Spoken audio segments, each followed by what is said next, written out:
Friends, welcome back. तो friends, अभी का वीडियो है फेस टू फेस इस जिल्लत का आखिर जिम्मेदार कौन। चलो देखते हैं, वीडियो शुरू करते हैं। वीडियो शुरू करने से पहले अगर आप चैनल पर नए हो और आपने अभी तक सब्सक्राइब नहीं किया तो जल्दी से पहले सब्सक्राइब के बटन और बेल आइकन को क्लिक कर लो ताकि आपको हमारे सारे न्यू वीडियोस के नोटिफिकेशन मिल जाएं जैसे हम अपलोड करें। अगर आपको वीडियो पसंद आता है प्लीज लाइक एंड शेयर। चलिए शुरू करते हैं। यही तो मैंने देखा था, ऐसा ही एक कि पूरा बुर्का पहना हुआ है, शायद इन्हीं को देखा होगा। हाँ देखा, वही, और साड़ी कईयों ने, ये तो हिजाब पहना हुआ है। ये टीचर्स हैं क्या? ये मैं देखो, जो भी बेवकूफ गधा इंसान अगर अपनी औरत को 3 बार तलाक बोलता है तो तलाक तो हुई नहीं। आज सुनकर अमीश भाई, आज सुनकर बड़ा अच्छा लगा। आज सुनकर बड़ा अच्छा लगा कि किसी ने यह बोला कि कोई बेवकूफ गधा आदमी अगर 3 बार तलाक देता है तो वो तलाक नहीं होती। अरे यही वो बेवकूफ और गधा आदमी था जो नेशनल टीवी पर बैठ बैठ के बोलता था कि अगर 3 बार तलाक दे दिया तो वो तलाक होती है। यही वो गधा आदमी था जो बोलता था। क्या कोई मुसलमान इस बात का जवाब देगा? चुप चुप, कि वो लड़की को बुर्खा, चुप, अपनी औकात मेरे के बात कर, इज्जत से बात कर रिजवान, बस औकात मेरे, तेरी औकात दिखाए। भाषा की मर्यादा दोनों तरफ से रखी जाए। भाषा की मर्यादा दोनों तरफ से रखी जाए। हेलो, नमस्कार, सत श्री अकाल, अस्सलाम वालेकुम। कैसे हैं जनाब? तो आज के वीडियो का नाम है मुसलमान की इस फजीयत का जिम्मेदार कौन।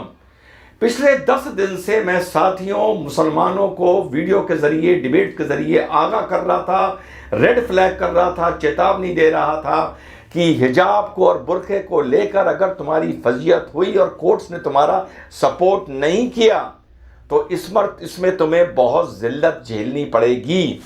इंट्यूशन होता है आदमी का। सिंगल जज बेंच ने आपको इंटरिम रिलीफ नहीं दी, 3 जज बेंच ने आपको इंटरिम रिलीफ नहीं दी।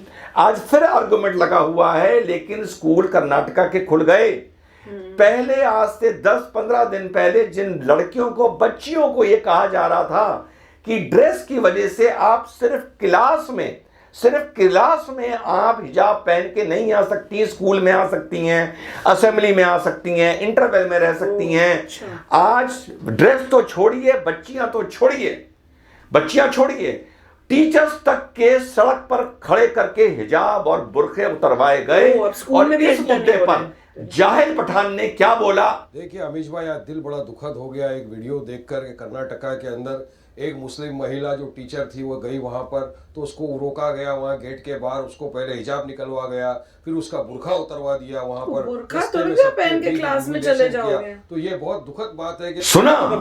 तो उसका मैंने यही जवाब दिया कि मुसलमान की इस जिल्लत, इस बेइज्जती के दम पर ही तुम लोग अपनी दुकान चला रहे हो और अपनी राजनीति की रोटियां सेक रहे हो। एक तरफ क्लास के बाहर बुर्का उतरवाया जा रहा था, एक तरफ सड़क पर उतरवाया जा रहा था।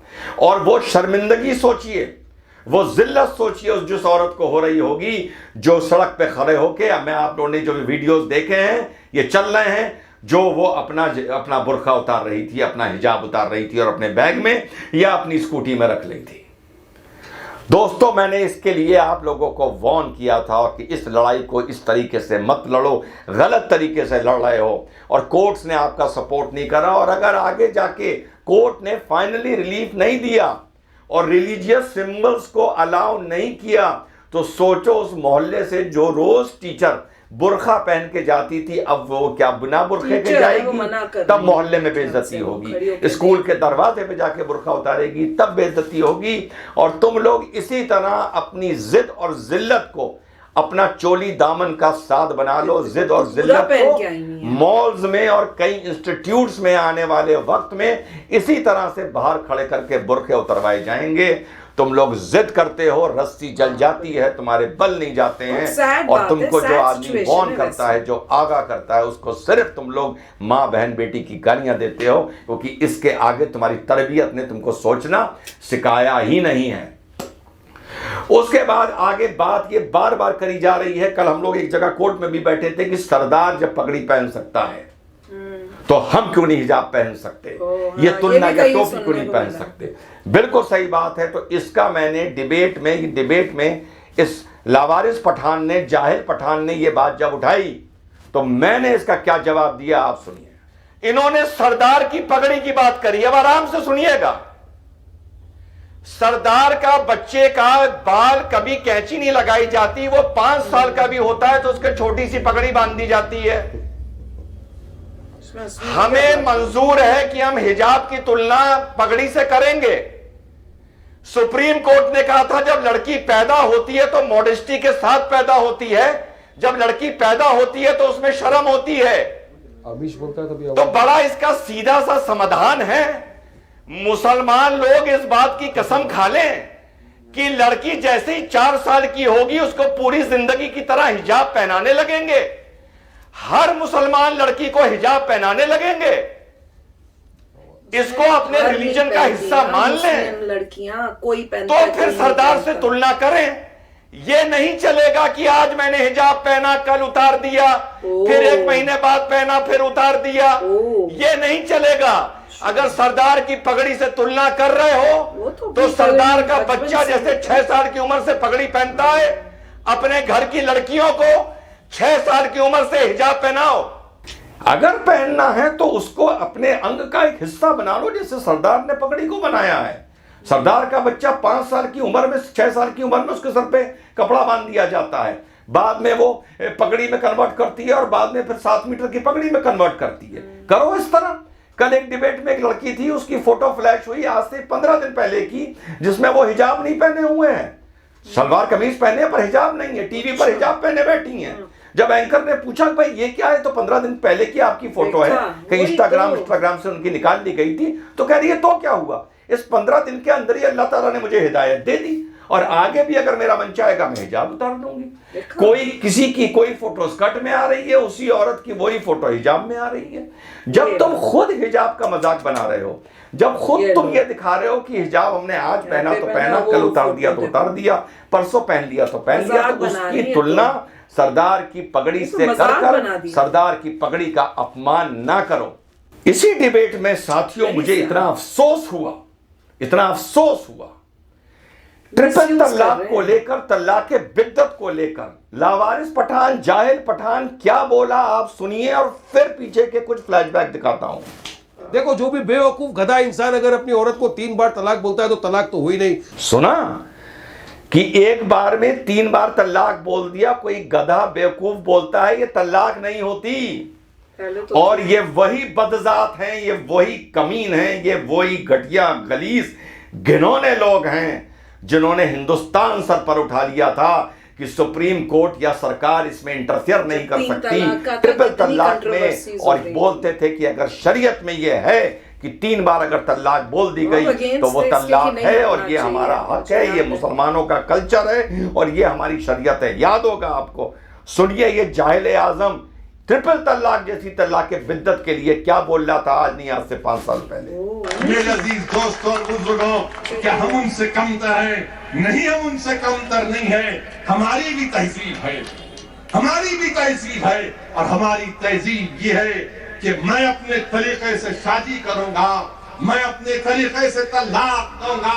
मुझे दुनिया ना सिखाए कि मैं कैसे शादी करूं और कैसे तलाक दूं।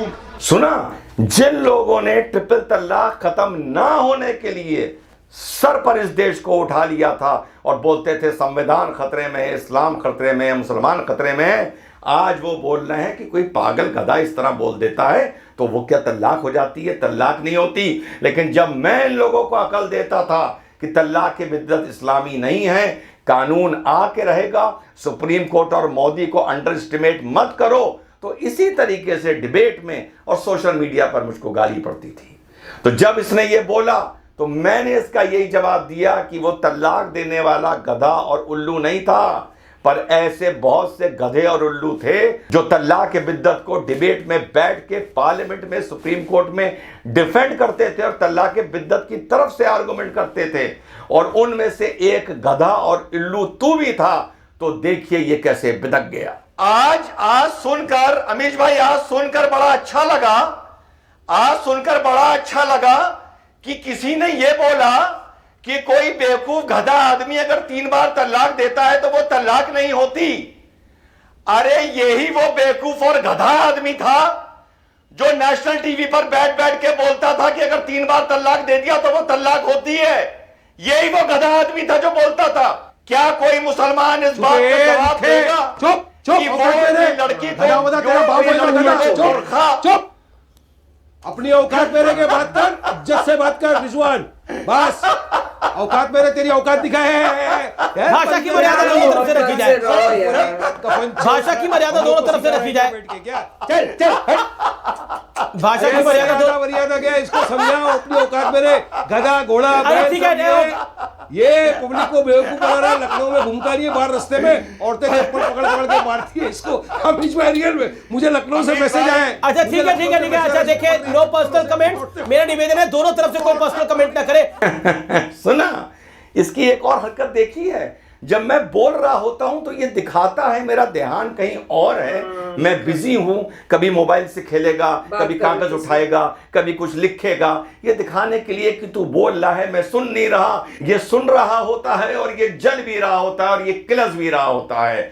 तो मेरे साथियों, मुसलमान भाइयों, आप लोगों को, तुम लोगों को मैंने बताया था, फिर से एक बार वक्त ने मेरी शहादत दी है कि बुरखे की लड़ाई में अगर तुम हारे तो तुम्हारी औरतों की, हमारी माँ बहन बेटी भाभियों की बड़ी फजीयत होगी, बड़ी जिल्लत उठानी पड़ेगी और तुम सिर्फ खून का घूंट पी कर रह जाओगे, कुछ कर नहीं पाओगे। लड़ना इस देश में, प्रोटेस्ट करना हमारा हक है, पर सही जगह प्रोटेस्ट करना सीखो और सही तरीके से करना सीखो। हर वक्त इस्लाम को, संविधान को खतरे में बताओगे तो वो भेड़िए वाली कहानी होगी। भेड़िया आया, लोग भाग के जाते थे, पर बच्चा बोलता रहा भेड़िया आया, और वक्त पर जब भेड़िया आया तो बच्चे को बचाने के लिए कोई गांव का आदमी अपना काम छोड़ के नहीं गया। मुसलमानों की इस देश में यही आदत हो रही है, हर वक्त इस्लाम का रोना, हर वक्त इस्लाम का मातम, हर वक्त संविधान का मातम, हर वक्त विक्टिम कार्ड खेलते हैं। जब सही में भी अगर हम कभी विक्टिम बनते हैं या आगे बनेंगे तो कोई हम लोगों को सीरियसली नहीं लेगा। फिर से अपनी बात खत्म करता हूं इसके साथ कि एक बार फिर से वक्त ने मेरी शहादत दी है, लेकिन मैं हंसा नहीं, मुझे बहुत अफसोस हुआ, क्योंकि अगर मेरी कौम मेरी बात सुनने पर आ जाए तो ना हमें विक्टिम कार्ड खेलना पड़ेगा और ना हमारी औरतों के बुरखे सड़कों पर उतरवाए जाएंगे। जय हिंद, वंदे मातरम, खुदा हाफिज। तो फ्रेंड्स, बहुत ही शॉकिंग वीडियो था। जैसे मैं बता रही थी ना, मैंने भी एक वीडियो देखा था, पता नहीं किस चैनल में देखा था, तो उसमें भी दिखा रहे थे कि स्कूल्स में या जो भी है, यूनिवर्सिटीज या जो भी है, वहां पे रोक के उनको कह रहे थे कि आप इनको उतारो। और मैं देख रही थी कि देखो, बात तो दुख की बात है कि इस टाइप से सिचुएशन आ गई, पर आपने सिचुएशन पैदा ऐसी कर दी। पहले कभी इतने सालों में सुना नहीं, अब वो सिचुएशन पैदा हुई। क्यों हुई? क्योंकि कुछ गड़बड़ की गई, कोई बैड एलिमेंट्स ने आके इस बात से फायदा उठाने की कोशिश की और वो बैकफायर अब हुई है। अब वो इतनी बैकफायर हुई है कि अब कोर्ट तक जा रहा है। अब जो डिसीजन होगा मानना पड़ेगा। पर जिस तरह से ये बता रहे थे कि देखो, जैसे ट्रिपल तलाक थी, उस टाइम उसके लिए भी बड़ा अगेंस्ट बोला गया, तो अब उसी चीज को अब वो कहते हैं कि हाँ अच्छा हुआ है। तो टाइम के बाद इनको रियलाइज होता है कि जो काम हो रहे हैं वो अच्छे ही हो रहे हैं और जो बेनिफिट फॉर द कंट्री हो उसके लिए सबको मिलके करना चाहिए। अगर लग रहा है कि ऐसी बात से आपस में झगड़े बढ़ रहे हैं या नफरत पैदा हो रही है, कंट्री के अंदर जो है बैड फीलिंग्स पैदा हो रही, तो उन चीजों को बेटर है मिलके जुल के बात करके उसको हटा देना चाहिए। पर देखते हैं अब जो भी कोर्ट डिसाइड करेगा वो तो है ही, पर जिस तरह से इनकी डिस्कशंस चल रही थी, that was very shocking and very sad to see. बहुत ज़्यादा इंटेंस हो गई थी इनकी आपस में। मतलब आप देख रहे हैं ये लाइव हो रहा है और ऐसे नेशनल टीवी में आ रहा है। नेशनल टीवी में इस तरीके से जो बातचीत हो रही है, अच्छी बात तो नहीं है कि आपस में जो हो रहा है, तो काफ़ी इंटेंस लग रहा था इसमें। अब यही है, मैं तो ये कहूँगा कि हाई कोर्ट को डिसाइड करने दीजिए, क्योंकि अगर कोई भी इंसान बोलता है तो उसे सारे फैक्ट्स नहीं पता। आप वहाँ नहीं थे, आपको नहीं पता ये बात शुरू कहाँ से हुई थी, क्या हुआ था। तो मेरे ख्याल से जो भी कोर्ट है वो सही तरीका है। कोर्ट के पास हर इंसान अपने लेके आएगा पूरे फैक्ट्स, अपने डिबेट करेगा, अपने थॉट्स रखेगा और फिर लॉजिकली कोर्ट देखेगा कि क्या सही है, तो पता लगेगा क्या डिसीजन होता है। मगर काफ़ी इंटेंस हो रही सिचुएशन और मेरे ख्याल से लोग जो है बहुत कुछ बोल रहे हैं बिना किसी इन्फॉर्मेशन के। और वो ठीक है, कई जगह आर्ग्यूमेंट्स आ रही हैं कि मतलब एक रिलीजन में ऐसा करते थे, दूसरे में ऐसा करते हैं, तो मेरे ख्याल से ये मैटर बेस्ट है कि हाई कोर्ट ही इस पे सोचे और अपना वर्डिक्ट दे, तो अच्छा वीडियो था। यस, पर इसमें कई चीजों में वो सुन के भी बहुत मुझे शॉकिंग लगा कि वैसे आप उनकी फोटोज हैं जिसमें उन्होंने नहीं पहना हुआ, और अब वो जब टीवी पे आ रही हैं तो वो पहन के आ रही हैं और गलत मिस इन्फॉर्म कर रही हैं मतलब public देखिए को। पॉइंट दुख की ये बात है। इसमें सिर्फ यही है कि चाहे जो भी कुछ हो रहा हो, एक प्रोसेस जो है वो हाई कोर्ट बोलेगा कि देखिए हाँ। ये एक तरीका है, उसके अकॉर्डिंग आप चलिए, और उससे अगर और वो लॉ बन जाएगा फिर लॉ के हिसाब से चलिए, तो देखेंगे क्या होता है।